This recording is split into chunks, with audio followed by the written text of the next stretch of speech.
Thursday, December 2nd, 2014. I'm Rim. I'm Scott. And this is Geeknights. Tonight, the manga Prophecy by Tetsuya Tsutui. Prophecy is literally the title of the manga in English. Let's do this. A manga for which there is not a Wikipedia article yet, except on the French Wikipedia, and where there isn't even an Anime News Network encyclopedia entry on it. There's just a misspelled press release saying that Vertical picked it up. Alrighty. So yeah, in the news, getting right into this, I did something as an anime fan, as someone who has been an anime fan for, my God. So let's see, I was in 4th grade. My God. My God, is that an anime music video? So I've been an anime fan since I was in 4th grade at 5 years, so I was like 9. I was born in 1991. So since 1991, I've been a pretty hardcore anime fan. Does Voltron and Transformers Nope. count? No, well, no, if you count that, I've been an anime fan since like 1985? Yeah. 6? But no. So I guess Akira showed in the U.S. in 89, right? But obviously didn't see it then. I don't remember the year of that. I just know that when I was in 4th grade, I saw Vampire Hunter D because my mom made me. And then I watched as much anime as I could get and got hardcore into the VHS fan subbing community long before RIT. So in all that time, not only being a hardcore fan of anime, the kind of person who goes to anime conventions, like doing a fucking podcast about anime and a YouTube show about it. Yeah, I never made an anime music video until now. Why did you suddenly make an anime music video? Because my whole anime fandom, how many times have you or I said... You gonna write a fan fiction next? Yeah, actually, I promised someone I would now. Okay, great. It won't be good. Rim is devolving fandom back in time. Yeah, someone hit me with the fan stone, so I'm evolving. Yeah, I think he's gonna make some garage kits next. So, in making an anime music video for the first time, because my whole life I'd say like, oh, I should make an anime music video to that song. That's an obvious thing. And I just shit talked and never did it because it was hard to do shit with VHS whatevers. And then in RIT, like I could have made anime music videos, but didn't care enough to actually do it. Like what was the one you and we kept talking about doing the chainsaw juggler? Yeah. Do it now. No. Well, maybe actually. Whatever happened to that? We just Chainsaw juggler. He was a good friend of mine. He was? How did you make friends with a chainsaw juggler? How did he die? That's the real question. With his arms bloody by his side. What? Kicked him to death. So anyway, I already talked about this, but that new My Little Pony Equestria Girls thing, don't watch it. It's not. Rim watched it because he wanted to. I didn't actually watch it. So, like I did with the first one, I watched some YouTube clips to see what the deal was without actually watching the whole thing. And it had better music, and one of the songs triggered the anime music video sense, as has been triggered many times in my life of, hey, Ting! That clock never rings. That song is perfect. Takumi just tapped your fingers right on the steering wheel. Oh, my God. Spark in the eye. Yeah, there's some motions that Kenshiro makes sometimes, too, that fit that feeling. So turning around 180 degrees and standing still looking at someone right in the face.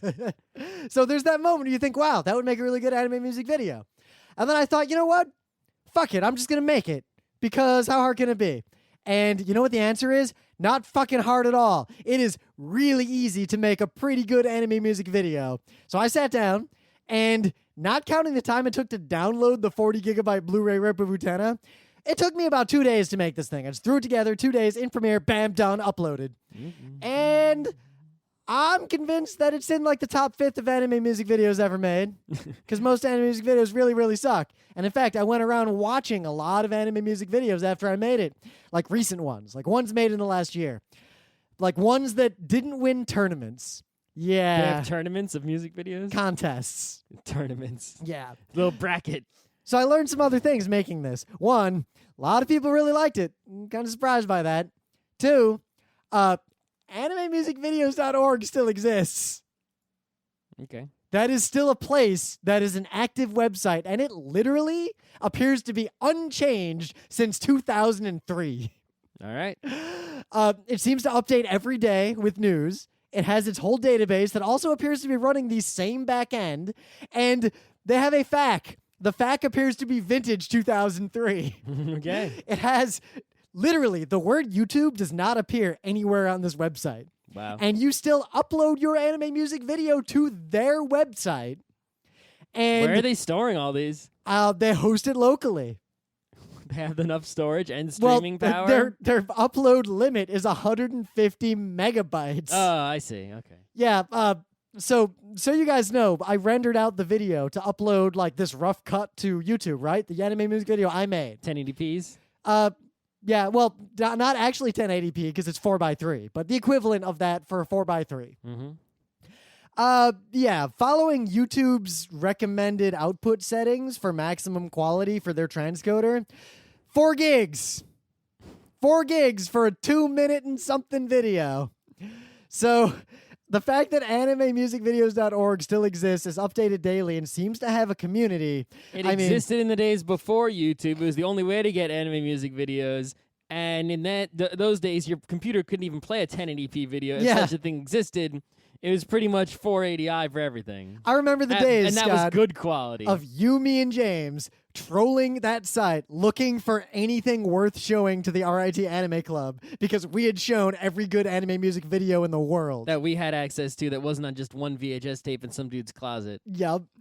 So the fact gets even better. I found these how-to guides on how to make an anime music video. Whoa. A lot of talk about how to deal with like VHS artifacts or embedded subtitles. Mm-hmm. Cropping. Yeah. So I learned another thing because I figured, I'll enter this anime music video in a bunch of anime music video contests or tournaments. I'm going to call everything a tournament now. Called tournaments contest. Apparently, and it seems to be like a new thing for this year, Katsucon, of all cons, has 3 separate anime music video death matches. Death matches? I'm going to keep escalating this term. Okay. Contest.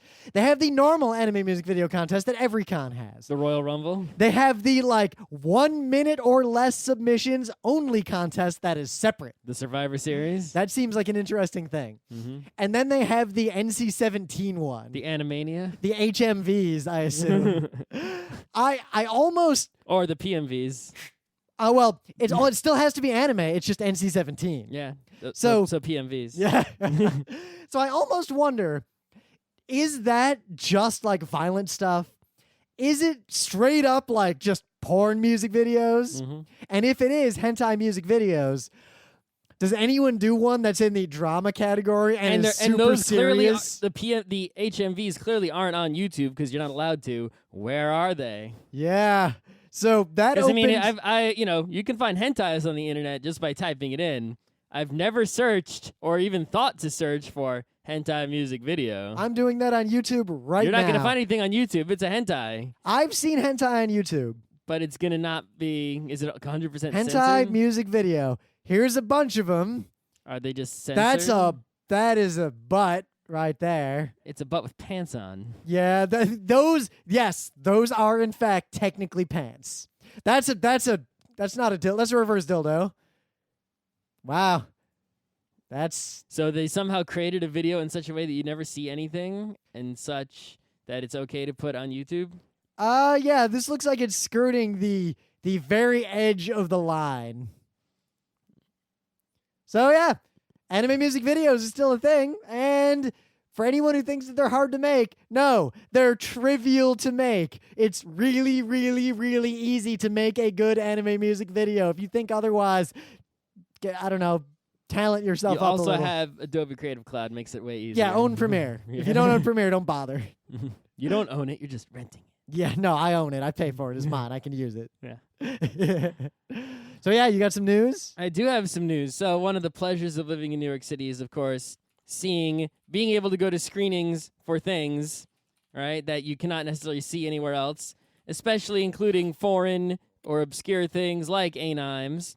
But one thing in particular is going to be screening in New York City on December 4th. So we got 2 days left. Great. Which is a documentary called The Kingdom of Dreams and Madness, which is a documentary about Studio Ghibli. But I don't need to go to that screening, and neither do you. Don't come rushing to the city for this because on December 9th, you can just download it digitally. Oh, nice. Yeah. And it'll be on like video on demand on January 27th. So if you wait like a month, you'll be able to see this thing really easily pretty much everywhere. It's probably going to, who knows, it'll be on Netflix, everywhere. So. Yep. The only reason I will ever... And it's not, you don't really need to see a documentary in the movie theater. That's what I was saying. The only reason Seriously? I'll ever go to a theater is, one, if it's something you literally can't see elsewhere, like when I saw that Nothing Lasts Forever movie. Today. Yeah, but like that Nothing Lasts Forever movie, there was it was a chance, on YouTube for like a day a few months ago. But there was a chance that there are things that have been screened in theaters where there's a chance there's literally no other way to see it. Or like the director might be there. Or it's a movie where you really need to see it in HD, crazy, IMAX, 3D, high frame rate, whatever. But other things, I don't need to see them in theaters. No. Especially not a documentary. Especially not for the amount of money that they charge. You know, having to go to the theater, having to deal with people, possibly sitting in front of me, possibly screaming kids. So I just want to point out, possibly who knows unless what. I go to like For the that- Children's Film Festival or like a special hipster screening of something, every time I go to the theater's basically completely empty. And Because it's just a private... we're going to the good theaters. Yeah, we are. Right? Meaning the theaters that are going out of business. If there's a risk, you know, at a wrong theater, you could get into trouble. If they open that Alamo whatever draft house style theater in Manhattan, I think there is one. the one that was going to open in Manhattan failed to open for reasons. All right. Otherwise, I would see every movie there. Okay. So there is one more other piece of news. There is a deadline, a timeline for this. So if you care about this, follow the link that we link to now. The deadline is December 5th. That's really soon. Otakon, the anime convention that we went to for a decade and presented panels at every year until they banned us from presenting panels at it. The one that, all the drama and whatever. The one that refused to mail their badges and as a result has had the ridiculous, most awful line clusterfucks in anime convention history, has an official poll to determine whether or not they should mail the badges next year. Why do they even need to ask? Just fucking do it. Jesus Christ. So, I'm linking to the forum post and the poll, the actual poll, but you have to give your legal name, your email address, your member ID. You have to have attended Otakon in the last 3 years, meaning they don't want feedback from all the people who quit going because they don't mail the badges, because about 3 years ago is when the Thursday night line pickup went from manageable to fucked.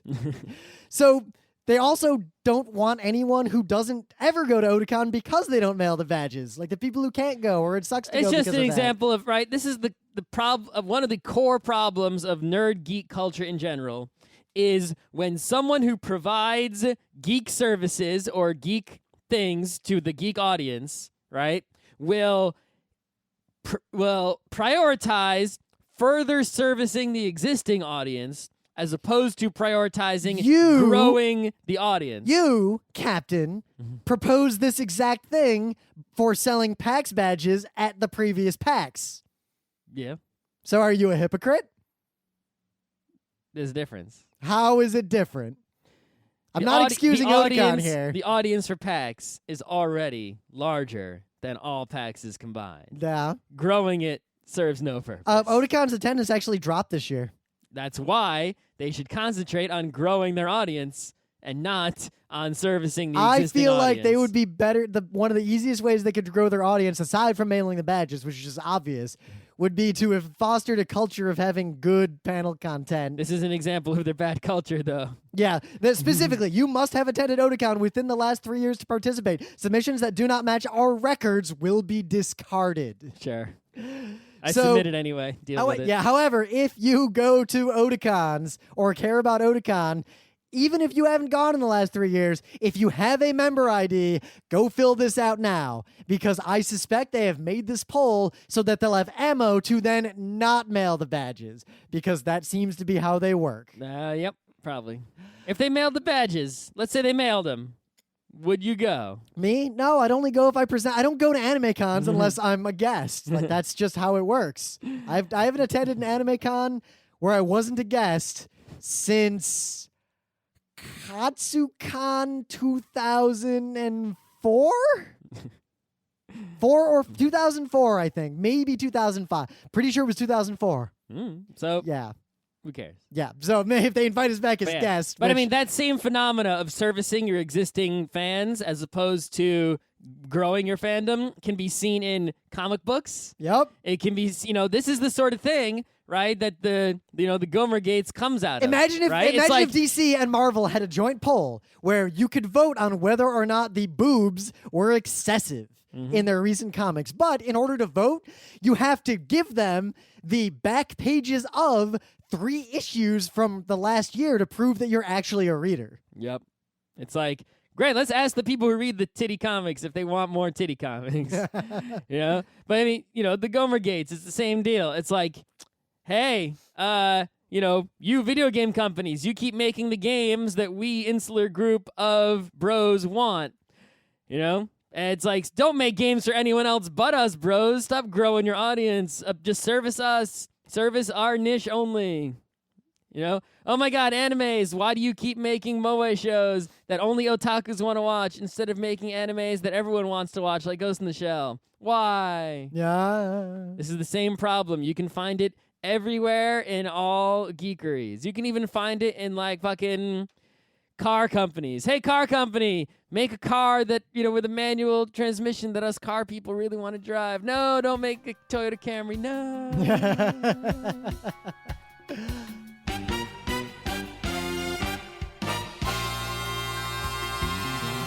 So, things of the day. I'm going to cop out. I'm making my anime music video my thing of the day because my anime music You can't videos make your own thing a thing of the day. totally fucking That's can. meta moment. It's not thing of the day. That's the thing of the day. Wow, you failed. Yeah. So that's the worst. Without, I don't even need to look at the history. Worst thing, even worse than the time you had no thing of the day, and I had 2 just last week or whatever. Is your worst thing of the day ever? You know what? Regardless of the quality of your music video. What is the rule you of the moved things of the something day? from meta moment to thing of the day.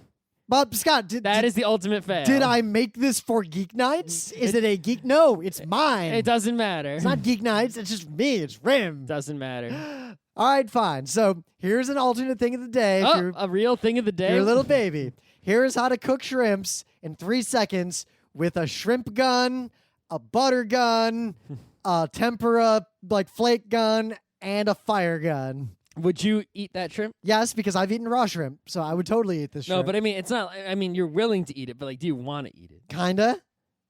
I would prefer to eat a properly prepared shrimp. I think that there is a market for restaurants that prepare food in this manner. Yes, it is a spectacle. You will pay to see it. Just like I was at Stu Leonard's over the weekend. They had a thing that was like popping out tortillas, like pop, pop. This weird, cool machine to make you go, ooh, and be interested. But those tortillas didn't taste any different from any other one. So, yeah, I would eat these shrimp. It's a really cool video. It's good video. Much better video than food. So, I got a very good thing of the day that is very simple and zen-like. It is just a tweet with a photo in it. Really, the photo is the thing of the day. It's some baby stingrays, one of the best animals that exists on Earth. Pretty good. Definitely better than human. Yeah, baby stingray. You ever wonder what they look like when they're tiny? They're even tinier than Mantike, the Pokemon. You know what? That's a stingray Pokemon. It's actually way more adorable than you're imagining. Is there a difference between a stingray and a manta? Or are they just different kinds There's of a the bunch same of different, thing? like there's Cal rays. There's a bunch of different kinds of rays. Are they all rays? I don't know the full nomenclature. Manta. I think they're all rays. Ray. Yeah, but what level of binomial nomenclature is the ray? Yep. And where did the word ray come from? Ayanami? This is a different kind of ray. So in the meta moment, some guy named Rim made an anime music video, but that's the thing of the day. So it's not that's a perfectly fine meta moment. It's not a meta thing about meta. Geek Nights, so we can't talk about it meta. here. Hopefully we're going to be at PAX South coming up in a couple months. Kineticon panel submissions are secretly open, but we're not publicizing it super much yet, but you can go ahead and submit. Probably be making more official announcements about it in the near future. We're probably going to be at PAX East. Probably going to be at Anime Boston.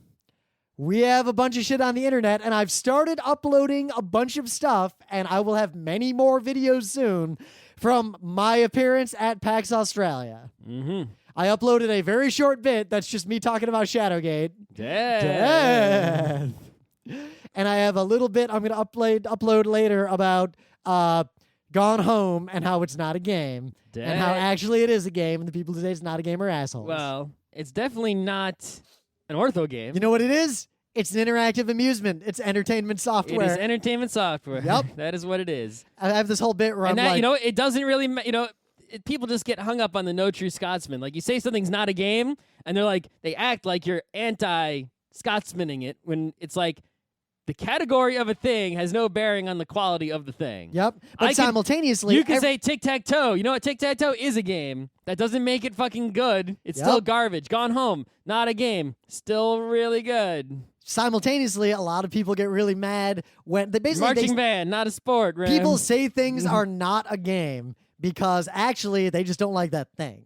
Right. The That's same what way that most, 'cause most people are making the fallacy of no true Scotsman. I am not making that fallacy, but I am assumed to be making it because I'm saying the same exact words as some moron says. Except it is a game because patty cake's a game. By one definition. Yes. By basically all non-grognard definitions, patty cake is a game. But anyway, you can watch these videos to see what the fuck we're on about right now. The book club book is Watership Down. It was delightful. I read it. I can't believe I'd read this book sooner. You should all read it. Scott probably hasn't started it yet. Nope. I've moved on to reading a couple other books while I wait for him to finish it. Like what? Bunch of novels. Which one? So right now, I'm actually reading a long essay on basically the Bhopal industrial disaster. So, not a bunch of novels. Yeah, I got novels queued up. So you just lied. No, I got novels queued up too, but this essay Yeah, is really you know how many fascinating. novels I got queued up? Yeah. Actually, I just bought a bunch of really bad, well, I assume really bad novels. Oh, great. There was a mega sale going on, so for like almost no money, I bought all the novels that are related to the Android/Netrunner/Infiltration universe. So you're reading Android Slash? No, I didn't read any of them. And they're not fan fiction. They're official fiction. But I haven't read even one page of those either. I'm not going to anytime soon, but I got them. Nah. So I can wield them as deadly weapons. And of course, look at all our shit on forums and YouTubes and everything. Our forum has been really rocking lately, and you should go poke around in The there. forum costs me a lot of money. There's also a funny thing. A Gomergator came in and was like, I'm trying to actually argue on behalf of Gomergate because I'm not. But then, and a bunch of people, like I got some PMs from people and like, oh, we really want to argue and be earnest, whatever. And then our good friend Andrew posted in the forum a link to a Gomergate webpage where they're basically like, infiltrate forums and do this thing. And it was like, wow, really? And then suddenly all those people stopped posting. Yeah. Yeah, Gomergate's dumb. I only say this now in the meta moment because 3 people got really mad when I made fun of Gomergate via an Utena video. And I couldn't believe that there were people who were fans of us, like legit fans. I know they subscribe to me on YouTube. They watch like all our stuff that comes out on YouTube. I guess they'd never actually listened to our show, and they definitely didn't follow me on Twitter, or else they would have known that I didn't respect them. And they rage quit Geeknights, as far as I can tell, and I feel like that was a good thing. So if any of you if there's any Gomergate people out there now, please rage quit Geeknights. We don't want you. Yep. I just wanted to make it clear. Even better, prove to us that you are worthy, you are a respectable, quality human being, and change your ways. And if not, well, good day, sir. Get the fuck out of here. I don't got time for your bullshit. So, Scott handed me this manga. Yeah, so here's the deal. The Vertical, which is seems to only publish amazing mangas in the United States in English. They've pretty much never published anything bad ever, as far as I can tell. They had a manga coming out called Prophecy, and I ordered Volume 1 probably based on the fact that they were publishing it, the low price, and the cover, and the description that I don't remember, because that's all I had to go on in my pre-order. And then, of course, it sat in the pile of unread comics, as did every other comic that I've bought recently. And then I had to fill out the comic order form because, even though I'm not reading comics, I'm still buying them. So I'm buying a lot. I'm buying a lot less than I bought before. I'm buying like less than $50 worth. I used to buy like $150 worth. I'm not playing games, but I'm still buying them. Exactly. I'm gonna read them soon. I'm getting in a comics reading mood, especially with the cold darkness. So I'm getting through the comic order form, and I see Prophecy 2, and it seems interesting. And I'm like, what's that about? And then I'm like, wait, did I order Prophecy 1? And yes, I did. So wow, I feel very vindicated now for the fact that more than once I've gone to Steam, said, oh, that game's on sale, tried to buy it, and find out that I already bought it. Steam now does a better job of telling you what you've already bought. Yeah, it's probably because people keep trying to rebuy things because... So I'm like, I need to know whether or not I should buy Prophecy 2. Let me go read Prophecy 1. So I went through the pile and found Prophecy 1 and my long-lost lanyard. Did you buy Prophecy 2? And I read Prophecy 1 to figure out if I should buy Prophecy 2. So did you buy Prophecy 2? That'll tell us the most about the review that we're about to give. Yeah, I pre-ordered Prophecy 2. Okay. I was hoping you did because otherwise You'd be going to some cancellations? So I don't know anything about the mangaka. I knew nothing about this whatsoever other than the description and the cover and the name and the publisher. Yep. So pretty much what it's about is what if a 4chan type decided to become a terrorist and simultaneously listen to all those episodes on Geeknights about how to effectively be an evil person. Yeah, it's sort of like this weird combination. You've sort of got the police action of Ghost in the Shell. Like procedural police drama. But the police aren't strictly the good guys. But the protagonist is definitely not a good guy either. No, there aren't a lot of good guys here at all. You know, there's one good guy, the one photographer with the funny face who's just like, she's a pretty lady. That's not a good guy. He keeps saying it, though. That's the best guy so the far. obvious Pit Boy is in yeah. the spot. Well, I saw the that. mascot of the internet cafe. Is that Pit Boy? And then 2 pages later, yep. Well, no, there's another obvious good guy, the foreign guy who worked at the Pit Boy. Oh, yeah. And died. Well, good Spoiler. guy or just tragic guy? But I mean, he's not a bad guy. Not a bad guy does not make you a good guy. There is nothing bad about that guy. Every other character, there's something bad about them. Yeah, that is true. Right? Even the punk, it's like it opens up introducing like the police characters by having them solve, sort of like this other unrelated crime to the main story. But they set it up really... As many police things do, right? Batman catches some like just random thugs before the Joker plot is introduced, right? It's sort of that kind of deal. But the guy that these police catch right away is some punk kid who is pirating video games. And on the one hand... You start off, of course, being someone sympathizing with the kid pirating the video games, thinking the police are bad. But then the kid is like super 4chan. Yeah, the kid is a super piece of shit. So you're sort of like, wow, bad cops arresting bad kid. I don't really care. But then the cops, like especially the lady cop, they go above and beyond being dicks. Yes. Like she is a super ultra dick. But the kid sort of deserves it, but... Well, the kid's a little shit, right, so a big dick took down a little shit. Right, the crime, it's like, I don't think, obviously stances on piracy are the reason that you feel conflicted about this. If the kid had committed some other crime, like shoplifting, you'd be like, fuck that kid up. But that was what's interesting, is almost right away, like, you see a picture of an R4 cartridge, and I'm like, wait a minute, that's a real thing. And then they start talking about it, and then I realized that this is taking in fact, a surprisingly reasonably realistic approach to the things it's doing. Yeah, everything that happens in this manga is like 100% modern day technology, realism. There's nothing supernatural or fantastic. How do you pull off his crime? Like, not a super spoiler. Like, a guy basically is uploading videos via a tunnel from one net cafe to another net cafe, and there's a big thing like, how did he break our encryption? We've got a one-time pad system. We've got, like, that RSA dongle. And by some convoluted way that's revealed, he got one of those dongles. Yeah, he's just got one of the dongles. That's how that works. Yep. Like, he didn't crack some ridiculous encryption with God hacking powers. Yep. That's how you break those things. Yeah.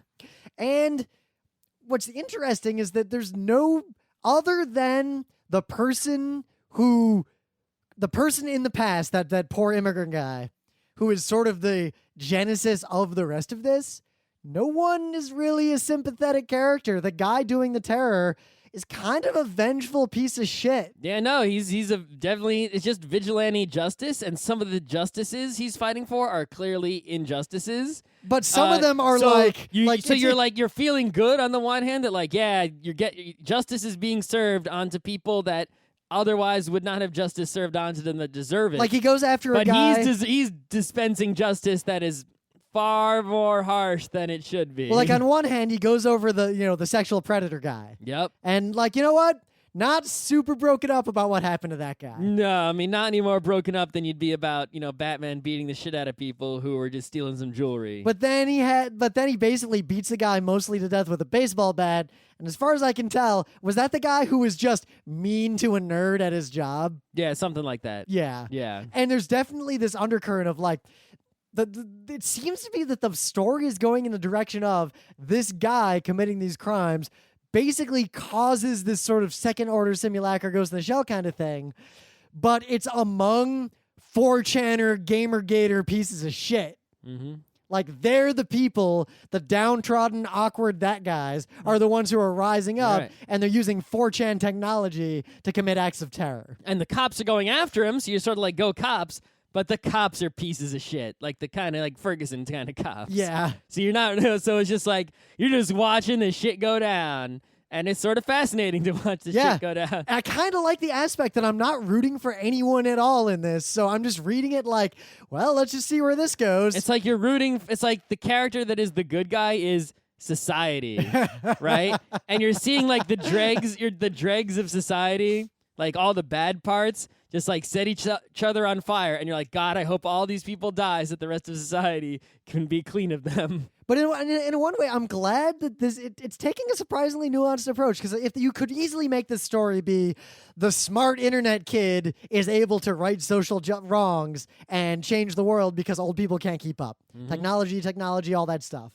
But at the same time, the kinds of people like, say, you and me who could easily do those sorts of things aren't amoral and evil like Lito types. No. And on the other hand, the cops, they could be the good guys, but in the real world, cops often aren't the good guys. Yeah. Good thing you brought up Death Note, right? So, there is a Death Note aspect to this. So the cops procedurally trying to find, the bad guys. And, they're really actually quite clever, these cops. Yeah. But, as opposed to like L is 100% good guy. He's just a little weird, right? That's the key difference here, right? You also, the terrorist guys are not doing, they're not sort of like having this battle of minds with each other. He's just sort of using his method that he's always used and continuing to use it and not changing anything about his method. And he's also not by any stretch a genius. He's like, there's a great scene where these other kind of uneducated people he's talking to are like, oh my God, that's crazy math you're doing. What are you, a genius? And he's like, guys, that's like 11th grade math. Yeah. It's not like some Uber hacker. It's just a person who knows how to use computers. But at the same time, a person who knows how to use computers is, by the standards of modern society, an Uber hacker. Sure. I mean, the things that like the hacking is really realistic. That's like this kid, however. Like it's not Neo.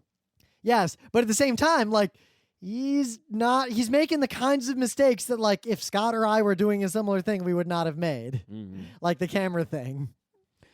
I think, it's cool to just see something that's, so tied to the real world in the present that you can also very topical that you can relate to a lot, but at the same time has so many, standard plots of high quality animes that we like otherwise, like Ghost in the Shell, Death Note, etc., all tied together. Now, the art is super generic. I've literally nothing to say about the art. Yeah, I mean, it just looks like, sort of a, the more realistic kind of manga style, like closer to Urasawa, although not even like I was going to say 5 quality levels lower. It's definitely a shadow of Urasawa, like in terms of framing. Right, it's the same, it's that same realistic human beings, real world style. It's just the quality level. I mean, it's not bad. It's not like, we're not saying Attack on Titan. Poor Attack on Titan. It's just unremarkable, right? It gets the job done. It's not like you're going to get prints from this or want sketches from the artist or anything. Yep. It's just a manga. It's really, like, it's really about the story. It's like the writing in the Hunger Games. It's not great writing, but it's 100% serviceable writing that gets the story across without pissing me off. Yep. Perfectly adequate. Pretty much.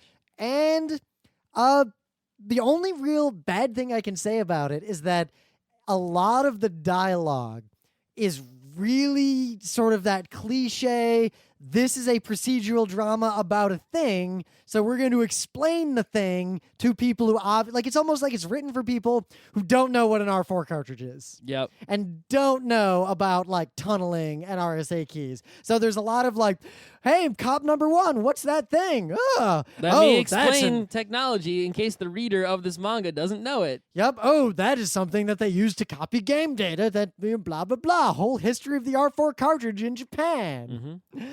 That text is a little annoying and tedious to read, but only because you know. If you didn't know, right? Think about this: if you're reading a cooking manga, and they're like, "What is that saffron?" Well, saffron is actually this piece of this flour, and it's very expensive. And you and I are like, "Oh man, saffron," and a chef is like, God, saffron. God, I know all about saffron. Jesus Christ, don't give me a saffron lesson. Just get to the golden rice and the tears. Yep. So thus, I'm not going to say that is a deep flaw by any stretch, because I would rather that happen than the actual underlying thing they're talking about be portrayed just wrong. Yes, it's all correct. Like the story of the R4 cartridge is the correct story.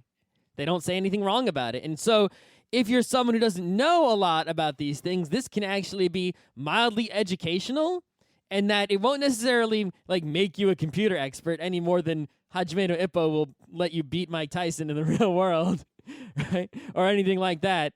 But you will learn things about computers in real life that are true if you read this manga. Oh my God. So I clicked, there's 12 posts about the fact that this was coming out on Anime News Network. So I clicked on it just to see if anyone had said anything. You may look at this talkback page, but please consider that this article is 1 year, 2 months old before posting. Okay. I feel like that there is a problem. So what are the comments about this manga on Anime Wait, News I thought Network? they didn't license Shueisha titles. Sounds great. Glad Vertical's doing this. Looking forward to this. Yeah, that is interesting. Vertical, one of the things they don't license. Yep, we can, but this isn't a Shueisha title. It's not, but is it in Jump X? It is. But isn't Jump X Shueisha? So I'm actually poking around. I'm getting conflicting information about this manga. This is very interesting. Japanese movie? There's a movie coming next year. Oh, that movie will probably be interesting. I learned that.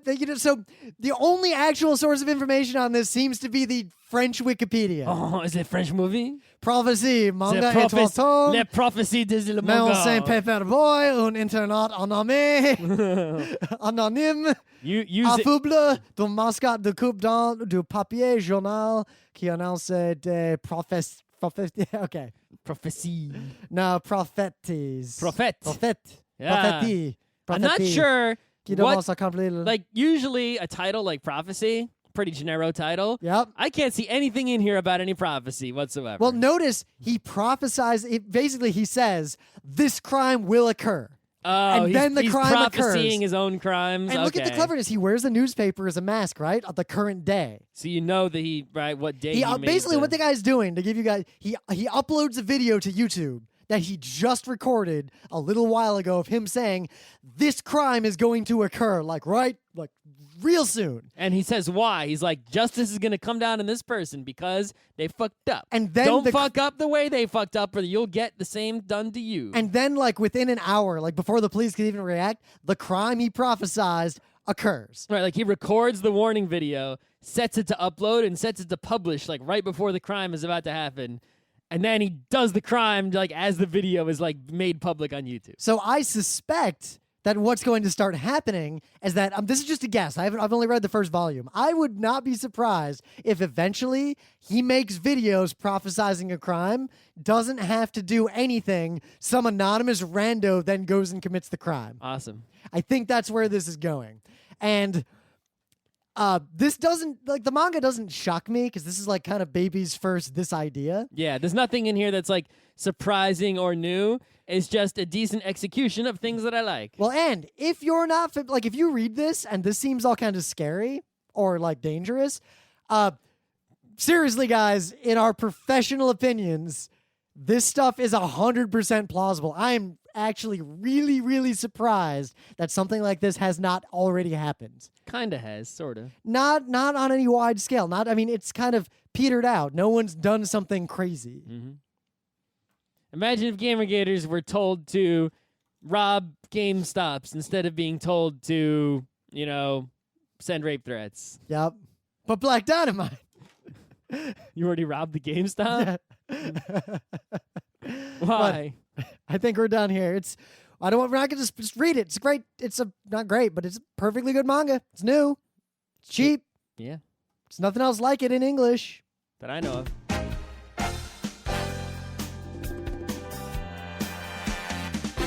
This has been Geeknights with Rim and Scott. Special thanks to DJ Pretzel for the opening music, Kat Lee for web design, and Brando K for the logos. Be sure to visit our website at frontrowcrew.com for show notes, discussion, news, and more. Remember, Geeknights is not one, but 4 different shows. Sci-Tech Mondays, Gaming Tuesdays, Anime Comic Wednesdays, and Indiscriminate Thursdays. Geeknights is distributed under a Creative Commons Attribution 3.0 license. Geeknights is recorded live with no studio and no audience. But unlike those other late shows, it's actually recorded at night.